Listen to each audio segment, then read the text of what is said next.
5 मुद्दों पर सपा नेता ने बजाई बीजेपी की बैंड। सपा नेता ने कहा ये कफन चोर सरकार है। बेरोजगारी पर भी सपा नेता ने जमकर बजाई बैंड। आगामी चुनावों में लोगों को सावधान रहने की दी हिदायत। सपा की उपलब्धियां और बीजेपी की नाकामियां गिनवाई। सपा नेता ने कोरोना की बदहाली को लेकर भी खोली पोल।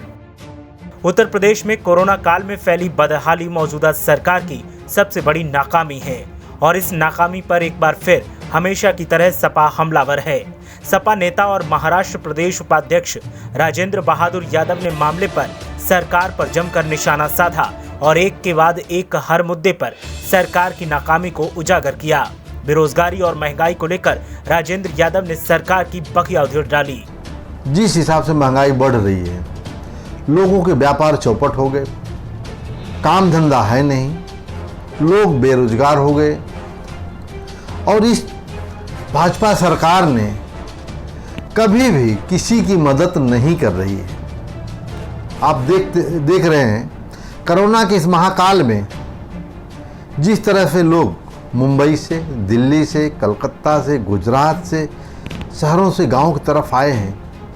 आज 16, 17, 18 महीने हो गए, लोग बेरोजगार बैठे हैं। बहनों की शादी ब्याह रुक गए हैं क्योंकि पैसा नहीं है और शादी ब्याह में पैसा लगता है। धंधा व्यापार चौपट कर दिया है भाजपा सरकार ने। वहीं कोरोना खत्म नहीं हुआ और उत्तर प्रदेश में बीजेपी आगामी चुनाव के लिए सियासी समीकरण साधने में लगी है। ऐसे में सपा नेता राजेंद्र बहादुर यादव ने कहा कि बीजेपी कभी जनता के बारे में नहीं सोचती, इनका काम सिर्फ चुनाव लड़ना भर रह गया है। देश की जनता ने ये चीज देख लिया, भाजपा हमेशा चुनावी मूड पे ही रहती है, वो चुनावी तैयारी करते रहते हैं। देश की जनता मर रही है, लोग मर रहे हैं, वैक्सीन लग नहीं पा रही है, लोगों तक कोई दवाइयाँ पहुँच नहीं रही हैं। बीच में ऑक्सीजन के लिए लोग मर रहे थे, ऑक्सीजन नहीं मिल रहा था। आप सोचिए, हमारे देश में जनता ने अगर भाजपा सरकार को चुना था, 7 वर्ष में भाजपा ने किया क्या? आज एक भी काम बता दीजिए कि भाजपा ने काम 7 वर्ष में बढ़िया काम किया। इन्होंने कोई भी काम नहीं किया, ये केवल जुमलेबाजी करते हैं, जनता को बेवकूफ बनाने की कोशिश करते हैं, हर वक्त हर मुद्दे पे झूठ बोलते हैं। देश की जनता की तरफ से पीएम केयर फंड में दिए गए दान को लेकर भी सपा नेता ने सवाल उठाए और कहा कि जिस तरह से पैसा जनता ने दिया, लेकिन सरकार ने उसका भी बंदरबाट किया और जांच के नाम पर आरोप लगाने का ही काम किया जाता है, जो कि बेहद शर्मनाक है। मदद तो करते नहीं है। आप देख लीजिए, जिस प्रकार से पीएम केयर फंड का पैसा आया, कहाँ गया, कुछ भी पता नहीं है। लोगों ने दिल खोद के मदद की, पैसा डाला, लेकिन उसका हिसाब नहीं देंगी। आरटीआई के दायरे के बाहर रखा हुआ है इन्होंने। तो पहले से इनकी जो मंशा होती है, बहुत कुछ क्लियर नहीं होता है, इनके मन में हमेशा पाप रहता है। ये देश की जनता को गुमराह हमेशा करते हैं। ये चुनाव लड़ना जानते हैं, चुनाव के लिए परेशान रहते हैं।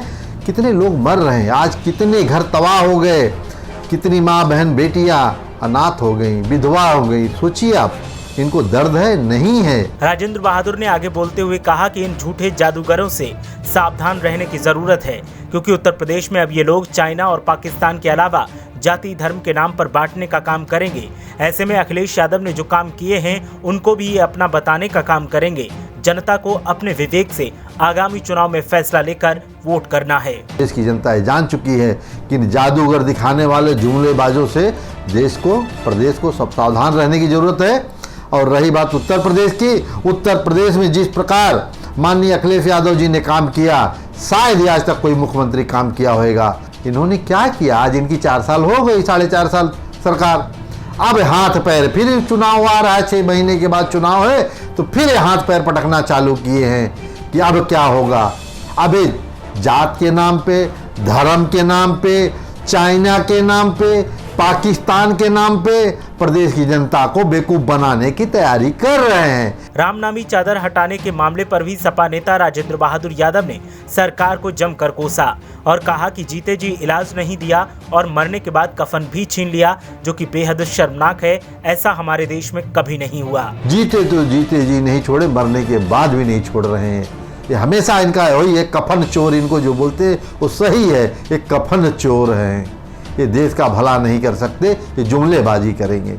सपा नेता राजेंद्र बहादुर ने जिस तरह से बीजेपी को जुबानी हमले में धोया है, उससे सियासी पारा हाई देखने को मिल रहा है।